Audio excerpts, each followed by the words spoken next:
Your proprietor is seated there and you are so free to enjoy yourself. Clap for your school. And clap for your proprietor. That's really great. I can play Ayo. Where are you going again?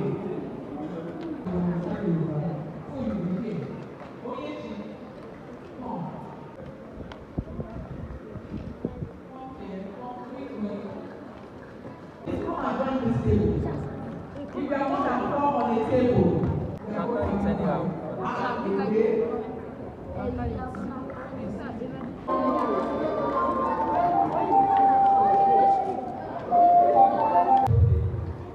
Johnny, you are Panelleri, DJ. Everyone will look moving at you. You are Panelleri. Eta, bẹ̀rẹ̀ láti bẹ̀rẹ̀. Oye, Eta, ijó apanilẹ́rìn.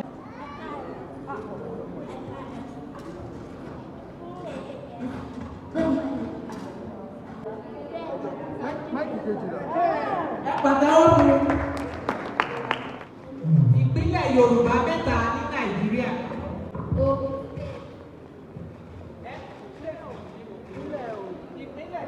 Ìpínlẹ̀ Ògùn. Ọ̀ṣun.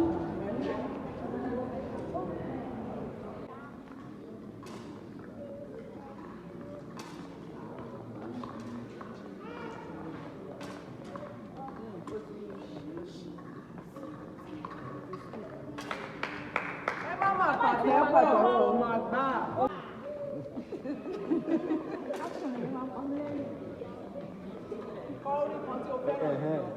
Ó ti wá.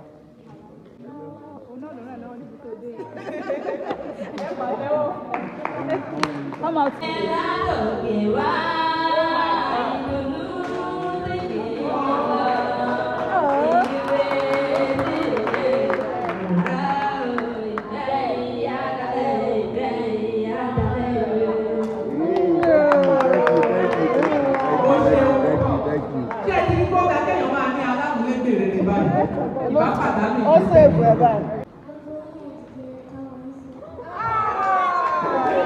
Ṣé bẹ́ẹ̀ ṣe ń ṣe nílé ìwé àwọn ọmọ yìí rè é? Gbogbo ní ẹ̀dìdé ẹ̀ka wọlé sókè ẹ̀ pàtẹ́ wọn.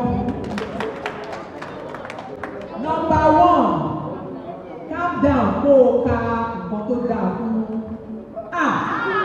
Ó kàn náà ló kù. Number 1, ṣé ẹ gbádùn ara yín?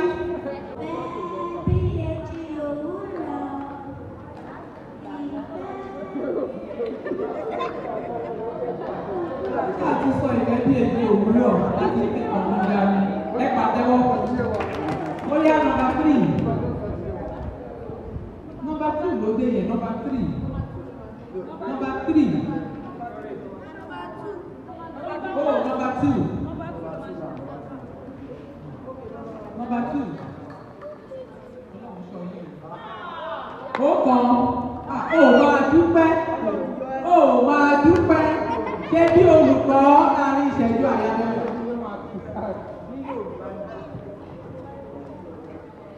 Gbogbo yín ẹ̀ ń pariwo àbí ó yẹ ìgbórí létè mi.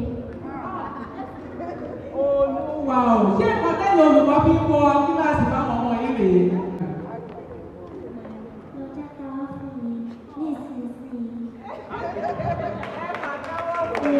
Lọ jáde wá fún mi nísinsìnyí. Pàtẹ́wọ́ fún pàtẹ́wọ́ fún ẹ káàbọ̀ sílé.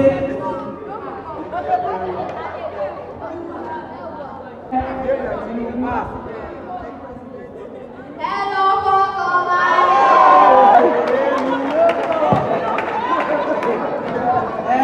Pàtẹ́wọ́ fún ẹ káàbọ̀ sílé.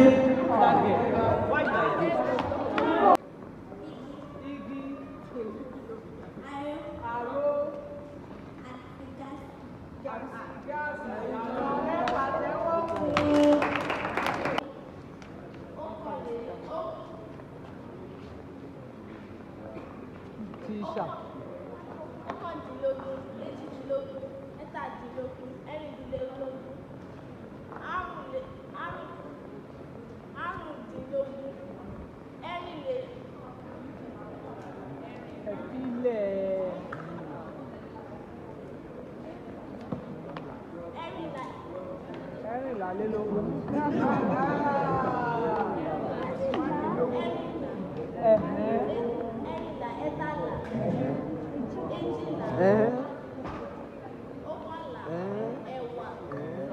Ẹ̀wà.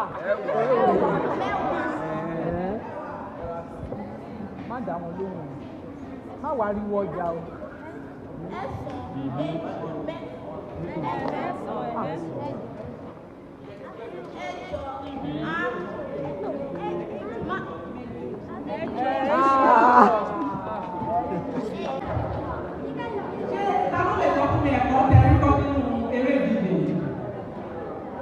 Okay, let me free you. Let me spare you.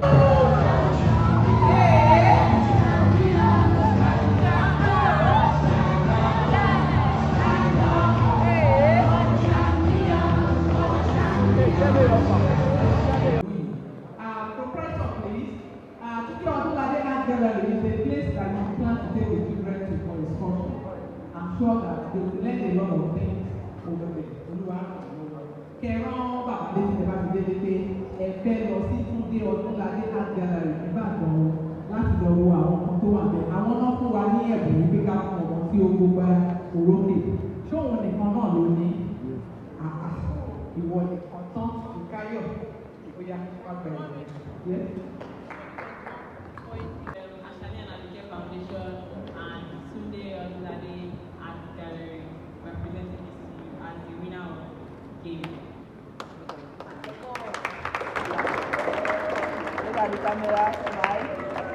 Oxford biscuit àwọn náà ṣe onígbọ̀wọ́ wa fún ohun ìpanu fún àjọ̀dún ọdún yìí. Àwọn náà ní ká gbé àkàrà ládùúgbò yẹn fún yín. Tẹ́ bá ti délé kẹ́ máa sọ fún àwọn òbí yín pé Oxford biscuit òun lè fẹ́ máa mú lọ láti fi panu ní ilé ìwé ní àsìkò ọ̀sán. Ṣé ti gbọ́? Ẹ ṣeun gan Oxford biscuit. Mr. Emmanuel, can you come up please? Oh, you are here.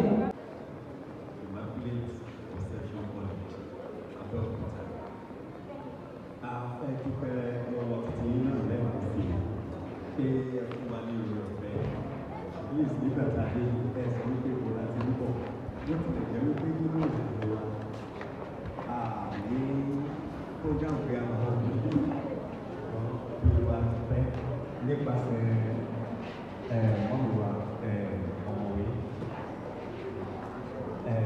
ìkóso ẹ̀ so àwọn ni wọ́n ṣe ìgbàwátà fún dókítà ṣùgbọ́n àdúpẹ́ lọ́wọ́ yìí àdúpẹ́ gidigidi àdúpẹ́ fún àwọn ìwọ̀sán láti ìdílé wọn.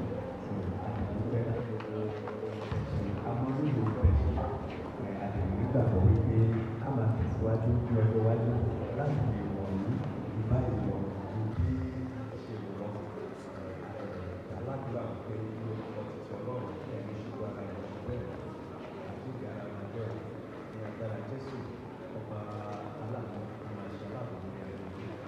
Àwọn ọmọ náà kan kó wá lórúkọ Jésù tó máa gbé òun orílẹ̀ èdè tó máa jẹ́ òun orílẹ̀ èdè tó máa jẹ́ kí orílẹ̀ èdè máa tẹ̀síwájú.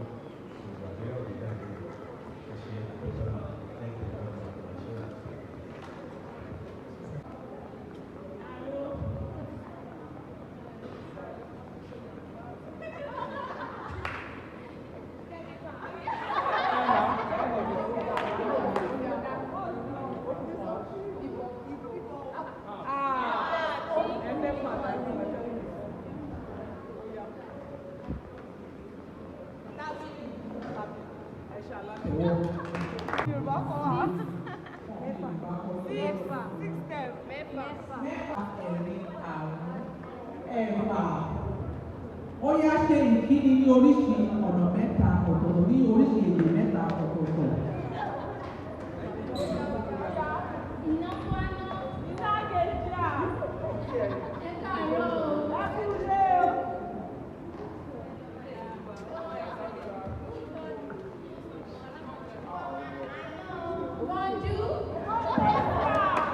Bonjour, èdè wo ni bonjour?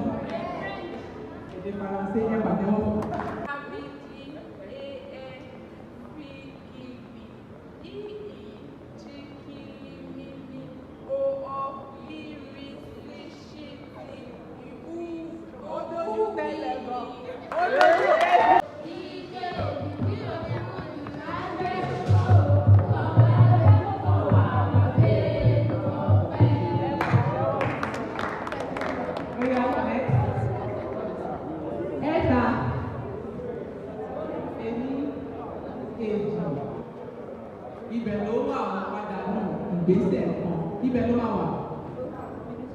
No.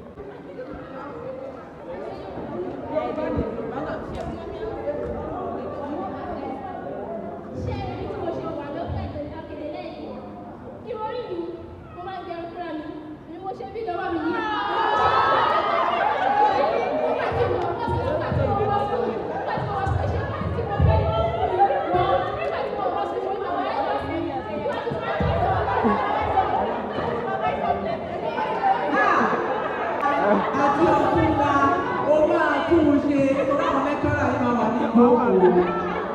Wàá tún un ṣe, wàá tún un ṣe.